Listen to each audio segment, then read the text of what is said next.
అందరికీ నమస్కారం. ఈరోజు మీ అందరికీ నేను వినిపించబోయే కథ గొడ్రాలు తల్లి. రచన ఎంఆర్ అరుణకుమారి గారు. రామకృష్ణ, నీ ఎదురుగానో పక్కనో కూర్చొని కాసేపు కబుర్లు చెప్పాలని ఉండేది నీతో. అమ్మా అమ్మా అంటూ నువ్వు నా చుట్టూ తిరిగిన చిన్నతనంలో అయితే పెద్ద మాటలు నీకు అర్థం కావని ఊరుకున్నాను. తీరా నువ్వు పెద్దయ్యాక నా మాటలు వినే తీరుబడి నీకు లేకపోయే.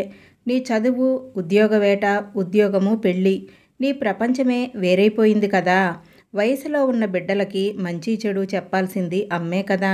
అందుకే ఈ ఉత్తరం వినే తీరిక లేని వాడికి చదివే ఓపిక ఉంటుందా? అయినా తల్లిని కదా. ఏదో ఊరుకోలేక 4 మాటలు. ఏ మనిషికి పరమాత్ముడే వచ్చి ఇది తప్పు, ఇది ఒప్పు అని చెప్పడు. మన అంతరాత్మ మనల్ని సదా హెచ్చరిస్తూనే ఉంటుంది, బాగోగులు చెప్తూనే ఉంటుంది. అయితే మనిషి విచక్షణాత్రాసులో విలువల కన్నా స్వార్థమే బరువైపోతూ ఉంటుంది. ఆ బరువు కింద మనిషి బతుకు నలిగిన క్షణం పశ్చాత్తాపం తప్పక కలుగుతుంది.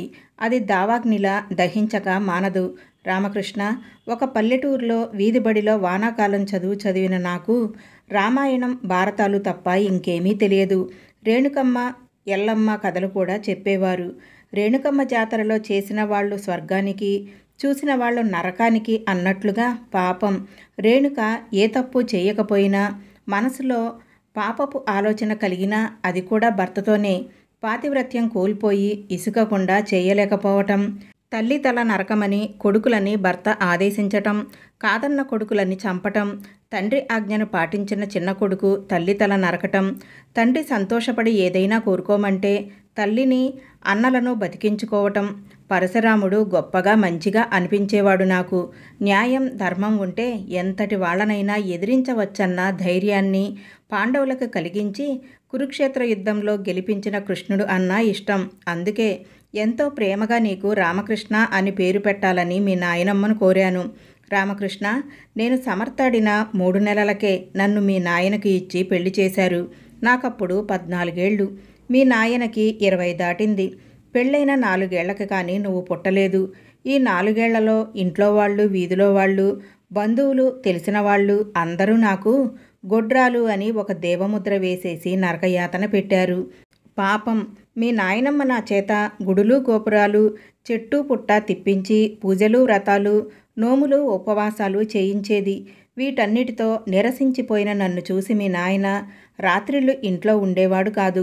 ఏ అపరాత్రో తెల్లవారుజామునో గప్చిప్గా వచ్చి పడుకునేవాడు. నాయనమ్మ అంటే భయం ఇంట్లో అందరికీ, మీ తాతతో సహా. మీ బాబాయిలు, పిన్నమ్మలు లోలోపల ఎన్ని సణుక్కున్నా ఆమెకు ఎదురు చెప్పేవారు కాదు. పోలింగరం గుడిలో సేవ చేస్తే బిడ్డలు పుడతారని ఎవరో చెప్తే నన్ను అక్కడికి తీసుకువెళ్ళింది నాయనమ్మ. 1000కి పైనే మెట్లు ఉన్న పెద్ద కొండ మీద లక్ష్మీ నరసింహస్వామి గుడి, పక్కన చిన్న కొండపైన ఆంజనేయ స్వామి గుడి ఉన్నాయి. రోజు ఆ మెట్లు ఎక్కలేక ఎంత కష్టపడ్డానో, కాళ్ళు పాదాల నొప్పితో ఎంత విలవిల్లాడానో తెలుసా. 21 రోజులు స్వామి సేవ చేశాను. ఆ రోజు షోలింగరం నుండి ఇంటికి రాగానే నాయనమ్మ అల్టిమేటం ఇచ్చింది. ఇంకో 2 నెలలే నీకు టైము. నెల తప్పకపోతే నా కొడుక్కి 2వ పెళ్లి చేసేస్తా. నువ్వు మీ పుట్టింటికి వెళ్ళిపో. అమ్మా, నీ పిచ్చిగాని గుళ్ళు గోపురాలు తిరిగితే బిడ్డలు పుడతారా? మీ నాయన ఎగతాళిగా అన్నాడు. మీ నాయనమ్మ కోపం నిగ్రహించుకోలేకపోయింది. ఆమె కళ్ళల్లో, మాటల్లో నిప్పులు కురిశాయి. నువ్వు సానికొంపలు తిరుగుతా ఉంటే పుడతారా మళ్ళా? ఇంట్లో ఉండే నాయనమ్మకి ఏం తెలుసులే అనుకుంటారు కానీ ఆమె అన్నీ ఓ కంట కనిపెడుతూనే ఉంటుంది. అవసరమైనప్పుడు అవసరమైతే తప్ప మాట తూట పేల్చదు. క్షణం పాటు అందరూ నిర్ఘాతపోయారు. మీ బాబాయిలు, పిన్నమ్మలు తమ పిల్లల్ని తీసుకుని తమ గదుల్లోకి వెళ్ళిపోయారు గబగబా. మీ తాత ఏదో అనబోయి నాయనమ్మ ఉగ్రరూపం చూసి దడుచుకున్నారు. మెల్లిగా లేచి తమ గదిలోకి వెళ్ళిపోయారు నాయనమ్మ వెనకాతలే. అవమానం వేటుకు చిందించిన రోషం, నెత్తురు మీ నాయన మొహాన్ని, కళ్ళని ఎర్రబరిచింది. నిలువెల్లా రగిలిపోతూ నిలువుగుడ్లు వేసుకుని భయంతో బెర్ర బిగుసుకుపోయిన నన్ను రెక్కపట్టుకొని గదిలోకి ఈడ్చుకుపోయాడు. ఆ తర్వాత 1 నెల రోజుల పాటు నా శరీరం పడ్డ చిత్రహింస, దుఃఖం, వేడుకోలు ఏవీ మీ నాయన మనసు కరిగించలేదు. బిడ్డలు పుట్టకపోతే కాదు, ఇప్పుడే నన్ను మా పుట్టింటికి పంపించేయండి, లేకపోతే నేను చచ్చిపోతాను. కనీసం నడవలేక దేక్కుంటూ వెళ్ళి నాయనమ్మ కాళ్ళు పట్టుకుని ఏడ్చాను. నా పరిస్థితికి ఆమె ఆడమనసు కరిగిందేమో. నన్ను ఆసుపత్రికి తీసుకువెళ్ళింది. డాక్టరమ్మ తిట్టిన తిట్లు భరించింది. 10 రోజుల పాటు తాతని హాల్లో పడుకోమని నన్ను తనతో పాటు తమ గదిలో పడుకోబెట్టుకుంది. తాత మీ నాయనను మందలించినట్లుంది. ఆయన కనీసం వచ్చి నన్ను పలకరించిన పాపాన పోలేదు. ఇంతలో నాకు వాంతులు మొదలయ్యాయి. ఒంట్లో పిసరంత శక్తి నెత్తురు లేదు. ఈమె బిడ్డను మోయలేదు. కనలేక చస్తుంది. వద్దు, అబార్షన్ మంచిది అన్న డాక్టర్ మాటలు పట్టించుకోలేదు నాయనమ్మ. గొడ్రాలు అన్న అవమానంతో దినము చస్తూ బతికే కంటే ఒక బిడ్డను కని చావటం మేలు ఆడజన్మకి అనేసింది. అన్యాయంగా ఒక మనిషిని చంపేస్తావా ఏమిటి? తాత కోపానికి నవ్వింది. కోడలు కూతురు మాదిరి కాదా? అందున నోరు వాయి లేని అమాయకురాలు. చావనిస్తానా?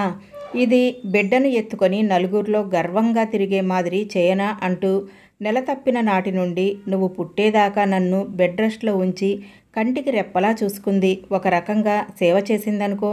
పురిటికి పుట్టింటికి పంపలేదు. పల్లెటూరులో సౌకర్యాలు లేవని ఇక్కడ నెల నెల చెకప్ చేస్తున్న డాక్టరమ్మ దగ్గరే డెలివరీ చేయిస్తే మంచిదని నన్ను తీసుకువెళ్లాలని వచ్చిన అమ్మమ్మ తాత మామలకి చెప్పి పంపించేసింది. నెలలు నిండినప్పుడు రావదినా.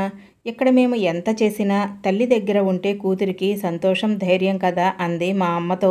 అయ్యో అదేం మాట? అమ్మకన్నా ఎక్కువగా చూసుకుంటున్నారు. అమ్మమ్మ నేను అన్నాం కళ్ళనీళ్లతో. మా ఇంటి బిడ్డ, మా కుటుంబానికి వారసుని ఇచ్చే కోడల్ని చూసుకోవటం మా బాధ్యత కూడా కదా అనేసింది. మేరు పర్వతమంత గొప్పది మీ నాయనమ్మ. పెట్టటం అవసరమైతే కొట్టడం కూడా తెలిసిన నాయనమ్మ. వ్యవహార దక్షత వల్లనే 3 కొడుకులు కోడళ్ళు, వచ్చేపోయే 2 కూతుళ్ళు అల్లుళ్ళు, బంధువులతో కళకళ్లాడిన మన ఇల్లు ఆమె హఠాత్ మరణం వలన 3 ముక్కలయ్యింది.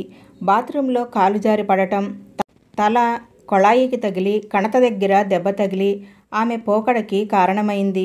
ఆమెకు సేవ చేసి రుణం తీర్చుకునే అవకాశం అదృష్టం నాకు లేకపోయిందని నాకు ఇప్పటికీ బాధగానే ఉంటుంది. రామకృష్ణ, ఒక తల్లి బిడ్డ పుట్టుక గురించి చెప్తూ ఉందంటే కారణం ఆ బిడ్డ పుట్టడానికి ముందు నుంచి ఆ తల్లి ఎంత ప్రయాసపడిందో తెలపటానికే. ఇప్పుడైతే నిన్ను ఎవరు కనమన్నారు? నా కోసమని నేను అడిగానని కన్నావా? నీ సుఖానికి నువ్వు కన్నావు. కన్నాక పెంచటం బాధ్యత కాదా? అదేదో గొప్ప విషయంగా చెప్తున్నావు అంటున్న పిల్లల మూర్ఖత్వాన్ని చూశాను. రామకృష్ణ, మనసు కోతిలాంటిది కదా. ఒక విషయం చెప్పాలన్నా కొమ్మ మీద నుంచి మరో విషయం అనే కొమ్మ మీదకి గెంతులేస్తుంటుంది. నువ్వు కడుపులో పడ్డప్పటి నుంచి కనేదాకా కాలకృత్యాలకు తప్ప, డాక్టర్ దగ్గరికి చెకప్పులకు వెళ్ళటం తప్ప, మంచం దిగకుండా తినటం పడుకోవటం సుఖభోగమని అనుకుంటారు. కానీ అది ఎంత కష్టమో తెలుసా? సోమరి మెదడు దెయ్యాల కొంప అన్నట్లు పిచ్చి ఆలోచనలు రాకుండా నన్ను ప్రశాంతంగా సంతోషంగా ఉంచాలని నాయనమ్మ ప్రయత్నించేది. అందులో భాగంగా లైబ్రరీ నుంచి పుస్తకాలు తెప్పించి నా చేత చదివించేది. పుస్తక పఠన తీయదనం నాకు రుచి చూపించింది నాయనమ్మే. ఆమె ప్రత్యేక శ్రద్ధ, కష్టం నన్ను, నా కడుపులో నిన్ను బలంగా తయారు చేశాయి. 2 రోజులు పురిటి నొప్పులు పడినా 3.5 కేజీల బరువు ఉన్న నిన్ను ఆపరేషన్తో తప్ప బయటకు తీసుకురాలేకపోయారు. నా పొట్ట కోసి నిన్ను తీశారు డాక్టర్లు. తల పెద్దది, తెలివివంతుడు అవుతాడు అన్న మాటలు నొప్పిని మాయం చేశాయి. అయినా ఆపరేషన్ కుట్లు నొప్పి భరిస్తూ నీకు పాలు ఇవ్వటం నాకు చాలా కష్టంగా ఉండేది. నెల పూర్తయిందో లేదో నాయనమ్మ, అమ్మమ్మ, తాత నా కడుపు పండాలని, సుఖప్రసవం కావాలని, తల్లి బిడ్డ క్షేమంగా ఉండాలని మొక్కుకున్న మొక్కుబడులన్నీ తీర్చటానికి పచ్చి బాలింతనైన నన్ను మళ్ళీ నీతో సహా గుడులు గోపురాలు చెట్టు పుట్ట తిప్పటం మొదలుపెట్టారు. ఈ మొక్కుబడుల కథ అక్కడితో ఆగలేదు. నీకు చిన్న జలుబు, దగ్గు, జ్వరము వచ్చిందని, విరోచనమో వాంతో అయ్యిందని, త్వరగా నడవలేదని, త్వరగా మాట్లాడలేదని, పాకటం లేదని, లేచి నిలబడటం లేదని, నడవటం లేదని, ఇలా ప్రతి దానికి భయపడిపోవటం, ముడుపులు కట్టడం, మొక్కుబడులు తీర్చటం, చివరికి నీ చదువు, ఉద్యోగము, పెళ్లి వరకు కూడా అటు ఆసుపత్రులకి ఇటు గుడులకు తిరగటం, నా జీవన విధానం మారిపోయింది. నీ పెళ్ళి అయిన ఏడాది వరకు కోడలికి నెల తప్పలేదని, నేను ఎక్కడ మొక్కులు మొక్కుతానోనని మీ నాయన అలాంటివేమీ వద్దని ముందుగానే నన్ను హెచ్చరించాడు. నీ బతుకంతా మొక్కుబడులు తీర్చడానికే సరిపోయింది. ఇక ఏమీ మొక్కవద్దు, ప్రశాంతంగా కృష్ణారామ అనుకుంటూ కాలం గడుపు అన్నాడు మీ నాయన. మీ నాయనమ్మ వియోగం భరించలేక తాత నెలలోపే లోకం విడిచాడు. వారిద్దరూ పోయాక మీ నాయన చాలా మారిపోయాడు. నేను నువ్వే తన ప్రపంచంగా బతికాడు. మన ప్రపంచంలోకి కోడలు వచ్చాక మా ఉనికే దినదిన గండమైపోయింది. బదిలీ సాకుతో మీరు ఇల్లు విడిచి సిటీకి వెళ్ళిపోవటం నాయనని కుంగదీసింది, ఆరోగ్యాన్ని దెబ్బతీసింది. నువ్వు లేకపోతే నేను ఎట్లా బతికేదని నేను ఏడ్చేదాన్ని. అదే కదా నా బాధ కూడా అనేవాడు కళ్ళనీళ్లతో. నాకు ధైర్యం చెప్పాల్సిన వాడు ధైర్యం విడిచి మనోవేదనతో మన్నులో కలిసిపోయాడు. సిటీలో ఆ అపార్ట్మెంట్లో జైలు మాదిరి ఫ్లాట్లో అమ్మ ఉండలేదు. ఇక్కడే ఉండనీరా, మేమున్నాం కదా, చూసుకుంటాం, మీరు వచ్చిపోతుండండి అని బాబాయిలు చెప్పినా వినలేదు నువ్వు. మీ నాయన పుట్టి పెరిగి ప్రాణం విడిచిన తాతల నాటి ఇల్లు అమ్మొద్దురా అన్న నా మాటలు అస్సలు పట్టించుకోనే లేదు. మన వాటాకు వచ్చిన ఇంటిని పెద్ద బాబాయికి అమ్మేశావు. మరో గత్యంతరం లేక నన్ను మీ ఇంటికి తీసుకుపోయావు. బతుకంతా ఉండాల్సిన తోడుపోయే, నాదే అనుకునే గూడిపోయే, నిలువ నీడ నీదైపోయే. ఇక నువ్వు చెప్పిందే వేదమాయే. దుఃఖాన్ని గుండెలో, ఏడుపుని కళ్ళల్లో అదిమేసుకొని మనవడి ఆటపాటలతో కాలం గడుపుదామని మనసు నిబ్బరం చేసుకున్నా. మొదటి నుండి నా పొడే గిట్టని కోడలు తన బిడ్డపైన నా నీడ కూడా పడనివ్వలేదు. నలుగురిలో పుట్టి నలుగురున్న ఇంటమెట్టిన నాకు ఒంటరితనమే తోడయింది. ఏమన్నా కావాలా అని కాదు కదా, కనీసం తిన్నావా అని కూడా అడగనంత ప్రేమ నీది. అసలు ఇంట్లో అమ్మ అనే ఒక మనిషి ఉందన్న విషయం కూడా మర్చిపోయావు. అలాంటి నువ్వు ఒకరోజు రాత్రి నా దగ్గరకు వచ్చి రేపు పొద్దున్నే గుడికి పోదాం, రెడీగా ఉండు అంటుంటే విస్తుపోయాను. మీరు శని ఆదివారాల్లో బయటకు వెళ్తూనే ఉంటారు. నన్ను ఎప్పుడూ పిలవలేదు, తీసుకుపోనూ లేదు. పోనీలే, ఇప్పటికైనా తీసుకువెళ్తానన్నాడు కదా అని ఆనందపడ్డాను. అమ్మలు ఎప్పుడూ అల్పసంతోషులే.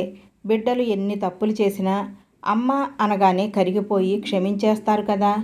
గుడికి నన్ను ఒక్కదాన్నే తీసుకుపోతుంటే కోడలు మనవడు రాలేదేం అని అడగబోయి ఆమెకు నాతో రావటం ఇష్టం లేదని నన్ను మాత్రమే తీసుకుపోతున్నాడు నా బంగారు కొండ అని మురిసిపోయాను.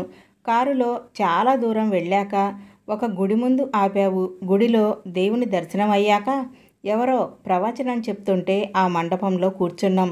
ప్రవచనం అయ్యాక నాటకం, అదయ్యాక భజన, పాట కచేరీ. ఈ లోకంలోకి తెలివిడి వచ్చి చూస్తే జనంలో నువ్వు కనిపించలేదు. గుడి మూసేవేళ బయటకు వచ్చి మెట్ల మీద కూర్చున్నా. కాసేపయ్యాక పక్క గుడిలో ఉన్నావేమోనని అక్కడికి వెళ్ళి గుడంతా వెతికాను. చీకటి పడింది. ఆ గుడి కూడా మూసేశాక మెట్ల మీదే కూర్చున్నా. అర్జెంటు పనేదో తగిలి ఉంటుంది. రాక గుడికి వచ్చింది. సాయంత్రం దాకా అక్కడ జరుగుతున్న ఉత్సవాలు చూడని అనుకుని వెళ్ళాడేమో. తీసుకువెళ్ళటానికి వస్తావని ఎదురు చూస్తూ అక్కడే కూర్చున్నాను. లక్షల జనాలు ఉన్న సిటీలో వందల వేల రామకృష్ణల్లో ఫోను నెంబరు, ఇంటి చిరునామా తెలియని, తోడు లేకుండా వీధి గడప దాటని ఈ సత్యకాలపు సత్యమ్మ తన రామకృష్ణని ఎట్లా వెతికి పట్టుకోగలదు? అయినా దారి తప్పిపోయింది నేనా నువ్వా? ఎవరు ఎవరిని వెతకాలి? వదిలిన చోటు తెలిసిన వాడికి వెతకాల్సిన పని ఏముంటుంది? వద్దని వదిలేసిన వాడు తిరిగి ఎందుకు వస్తాడు అన్న జ్ఞానోదయాన్ని కంటికి కడివెడుగా కార్చిన కన్నీళ్లు కలిగించలేదు.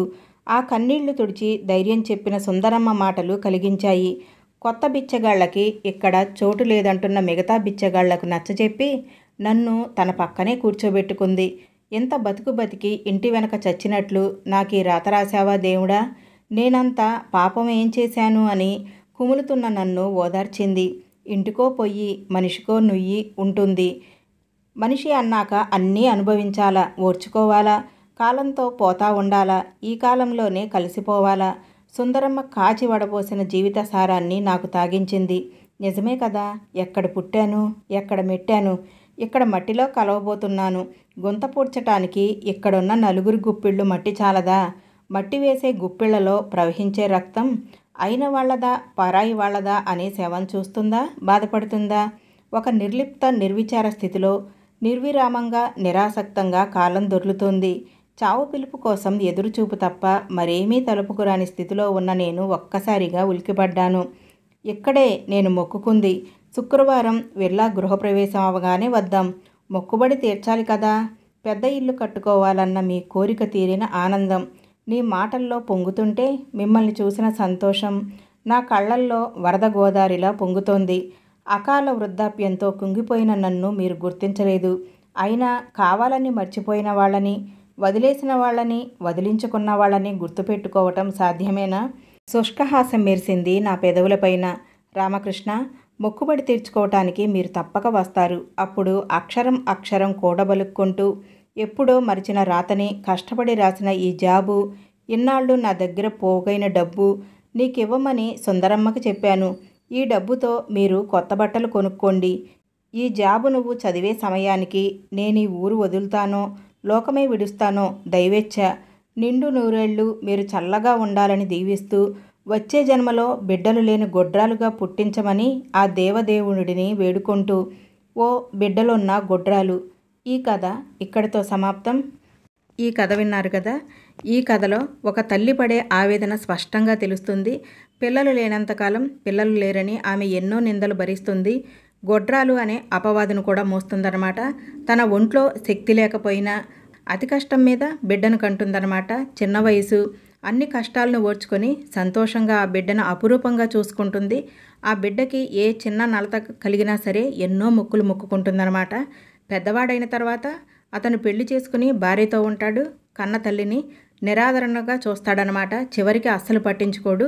అంతేకాకుండా తల్లిని ఒక గుడిలో వదిలేసి వస్తాడనమాట. ఈ కథ చదువుతుంటే కళ్ళల్లో నీళ్లు వస్తున్నాయి. ఎందుకంటే పిల్లలు లేని తల్లులు పిల్లల కోసం ఎంత ఆరాటపడతారో మనం చూస్తూనే ఉంటాము. అదే పిల్లలు పెరిగి పెద్దవాళ్ళై వాళ్ళని అనాథలుగా వదిలేస్తారనమాట. ఈ కథలో తల్లి చివరి వరకు తన కొడుకును ప్రేమిస్తూనే ఉంటుంది. చివరికి ఆమె గుడి దగ్గర అడుక్కున్న డబ్బులతో కొడుకుని గృహప్రవేశానికి కొత్త బట్టలు కొనుక్కోమనటం కళ్ళనీళ్లు తెప్పించాయి కదా. అయితే చివరికి ఆమె ఏమంటుందంటే, వచ్చే జన్మలో నన్ను గొడ్రాలుగా పుట్టించమని భగవంతుడిని వేడుకుంటున్నాను అన్న మాట మాత్రం అందరికీ కనువిప్పు కలిగిస్తుంది. ముఖ్యంగా ఈ తరం పిల్లలు ఈ కథ వింటే గనక తప్పకుండా మారతారు అని అనుకుంటున్నాను.